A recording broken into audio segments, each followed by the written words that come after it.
안녕하세요. 오늘은 ADHD 아동 자신과 아동을 대하는 부모나 선생님들이 꼭 알고 계셔야 할 키워드 3가지를 소개합니다. 첫 번째는 시행착오예요. ADHD 아동들은 실수가 참 많아요. 근데 일부러 실수하는 게 아니란 것 좀 알고 계실 것 같아요.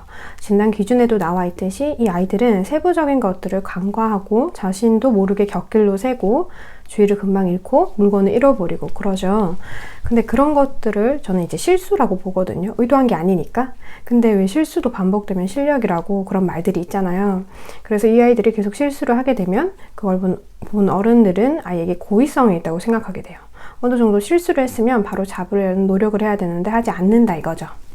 근데 ADHD 아동들은 실수를 스스로 바로 잡기가 어려워요. 솔직히 다 큰 성인도 어렵지 않나요? 이렇게 아직 문제 해결하는 방식을 제대로 배우지 못했고 심지어 신경학적으로도 기능의 결핍으로 인해 다른 사람보다 적절하게 문제를 해결하는 게 어려울 수가 있어요. 그런 아이들에게 고의성을 부과하는 건 좀 안타까운 일인 것 같기도 해요. 그래서 전 치료실에서 ADHD 아동에게 그 실수를 좀 즐기도록 개입을 해요. 실수할 게 보여도 그냥 냅두고요. 실수를 하면 너 실수했어? 이렇게 대놓고 실수라는 단어를 사용해서 실수했다는 걸 인식하게 하고요. 그 다음에 우리 어떻게 할까? 어떻게 해결해 볼까? 이렇게 궁리하는 질문을 해요. 절대 빨리 수습해 주지 않고요. 이 실수에 대한 두려움이 클수록 실수할까 봐 아이는 아예 시도조차 안 하거나 아니면은 했다 하면은 완벽한 결과물이 있어야 되는 그런 완벽주의 성향이 나타나거나 정서 불안도 커지고 그렇게 되더라고요. 그래서 실수하면 분위기가 무거워지지 않게 항상 웃으면서 가볍게 나도 어릴 때 실수 맨날 했어. 한 500번은 했을걸? 근데 지금도 해. 뭐 이런 식으로 얘기도 하고 아니면은 실수는 성공의 어머니랬어. 넌 지금 성공을 만나러 가는 중인가 봐. 이렇게 실수를 자연스럽게 받아들이도록 실수를 더 좋은 결과의 그런 재료로 쓰이도록 말을 해주는 편이에요. 그리고 또는 이제 제가 직접 실수하는 모습을 몸소 보여주기도 하고요. 아직은 시행착오라는 말을 이해하기 어려운 나이일 수 있어서 이렇게 비유적으로 말과 행동으로 시행착오라는 의미를 좀 풀어서 아이들한테 개입을 하는 편입니다. 그리고 부모님께도 실수를 어떻게 다뤄야 할지 말씀을 드려요. 아이는 지금 시행착오를 하고 있는 거고요. 이 아이에게 그것은 꼭 필요한 과정입니다. 부모님의 반응에 따라 아이는 그것을 절대 해서 안 되는 일로 여길 것인지 혹은 누구나 할 수 있는 살다 보면 언제든 일어날 수 있는 것으로 여길 것인지 선택하게 될 겁니다. 아이는 실수를 통해 정답을 찾아가는 연습을 하는 거니 잘 연습되도록 협력자로서 아이 스스로 실수를 책임지고 해결할 방법을 함께 모색하는 모습을 보여주세요. 뭐 이런 식으로 말씀을 드려요. 그리고 ADHD 아동들은 대부분 오감으로 경험한 것을 금방 기억해내는 특징이 있더라고요. 그래서 이 아이들이 뭔가 문제를 잘 해결하려면 몸으로 경험하는 것이 효과적일 수 있다는 거예요.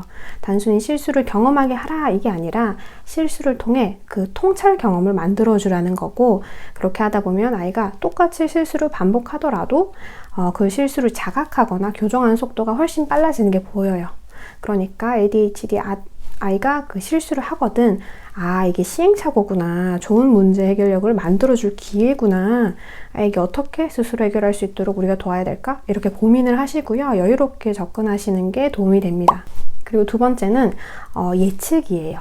ADHD 아동들은 일단 하는 경향이 있어요. 어떻게 전개가 될지 어떤 결과가 생길지 사려 있게 생각해보고 시작을 해야 되는데 그런 게 어려운 모습이 있어요. 예측을 통해 경우의 수를 고려하는 그런 것들이 참 어려운 거죠. ADHD 아이들에게 스스로 먼 미래의 일을 현실적으로 예측한다는 건 정말 어려운 영역이 되어버려요. 근데 어렵다고 해서 가만히 둘 수 없고 도와줘야 해요. 저는 보통 ADHD 아이가 일단 하려고 하면 잠깐만 하고 잠시 멈추게 해요. 그리고 행동을 하기 전에 어떻게 될 것 같아? 혹은 어떻게 하고 싶어? 이렇게 질문을 합니다. 혹은 뭔가 만들겠다고 하면 만들기 전에 그려보게 하거나 아니면 무슨 게임을 하겠다고 하면은 규칙을 글로 써보게 하거나 어쨌든 이렇게 아이가 행동을 옮기기 전에 스스로 그 행동의 과정이나 결과를 구상해 보도록 합니다. 유의해야 될 거는 여기서 예측한다는 거는 아이로 하여금 실수하지 마라, 올바른 정답을 도출해내라 이런 의미를 시키는 게 아니고요. 어떤 과정이나 어떤 결과가 나온데도 그것이 너의 수완에 있는 거라면 괜찮아. 왜냐면 너는 그것들을 대비할 시간과 능력이 있을 거니까. 근데 그 능력과 시간을 만들어주는 거는 이렇게 예측해보는 사고의 연습 끝에 생길 수 있어. 뭐 이런 의미가 되도록 시키는 거예요. 그래서 과정과 결과를 예측하고 예상해보는 연습 꼭 필요합니다. 마지막 세 번째, 분배. 나누는 것을 말하죠. 저는 주로 시간 분배를 많이 연습시켜요.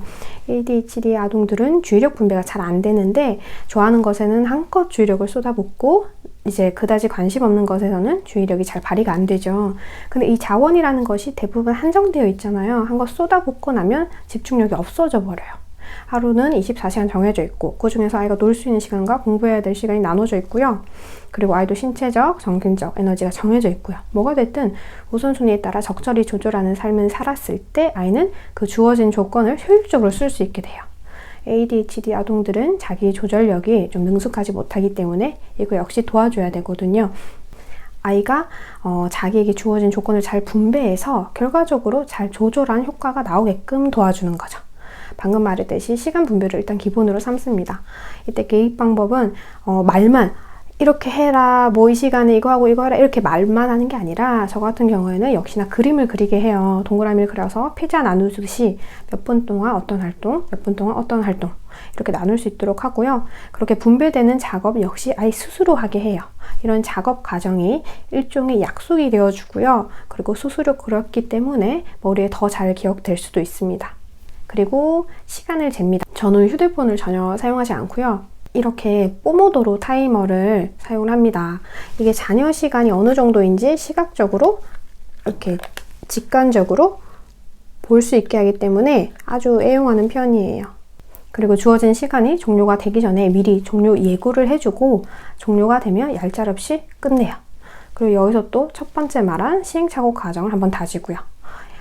땡땡아 이 활동을 5분만 하기로 했는데 5분이 부족했네? 다음에는 어떻게 하는 게 좋을까? 이런 식으로 얘기를 하죠. 그리고 분배를 한다는 거는 시작해야 할 시점과 이제 끝내야 할 시점을 만들어 준 거예요. 근데 분배를 실컷 해놓고 끝내야 할 때 끝내지 않고 이제 질질 끌게 만든다면은 그건 분배 작업이 사실상 별 효용이 없다라는 것을 인정하게 되는 경우가 되죠. 그래서 그것을 제안한 사람이나 실행한 아이나 모두에게 이거 별로 효과 없네? 라는 인식을 심어주게 돼요. 약속해놓고 약속을 지키지 않으면 약속한 게 의미가 없어지게 되잖아요. 그래서 또 이제 뭐 분배를 잘하기 위해 어떻게 분배하는 게 좋을지 그런 사고 과정도 이제 중요하게 여기지 않게 되겠죠. 그래서 저는 꼭 시간 맞춰 활동을 하고 그리고 대신 기분 좋게 의미를 잘 부여해서 끊을 수 있도록 노력을 합니다. 물론 이 부분이 어렵지만 모두 이제 연습해가는 과정이니까요.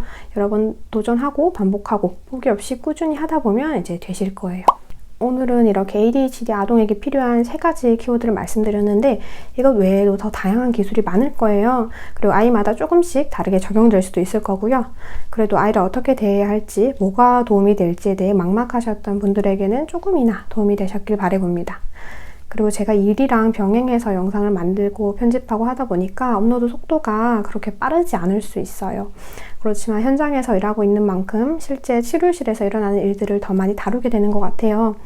저는 현재 병원이랑 사설센터 총 2곳에서 근무를 하고 있는데 정말 다양한 케이스를 접하고 있거든요. 그래서 책에 적힌 이론적인 방법들이 좀 어렵다, 어떻게 적용해야 될지 모르겠다 하신 분들은 제가 좀 더 실제적이고 한 번쯤은 시도해 볼 만한 것들을 주로 올릴 테니 도움이 되셨으면 좋겠어요. 그리고 저도 치료사를 앞시고 이제 일을 하지만 사실 항상 공부하는 입장이거든요. 어느 자리에 계시든 저와 같이 느리지만 꾸준히 인내하며 공부하실 분들은 함께 동행해 주시면 감사하겠습니다. 오늘도 시청해 주셔서 감사하고요. 뜻깊은 한 주 보내시길 바랍니다.